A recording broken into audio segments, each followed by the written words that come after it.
How to fix tax calculation errors for UK VAT and US sales tax in Shopify. Follow the instructions. Enable tax regions and enter your VAT number or US sales tax IDs under Shopify tax settings. Check product tax settings to ensure taxable items have charge tax on this product enabled. Verify tax rates for each country or US state, especially where you have tax registration or nexus. Set manual overrides for products with special rates like food, books, or tax-exempt categories.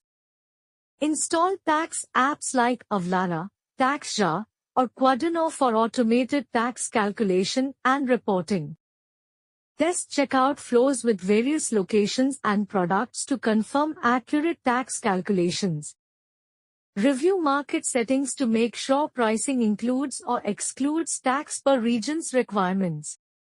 Thanks for watching.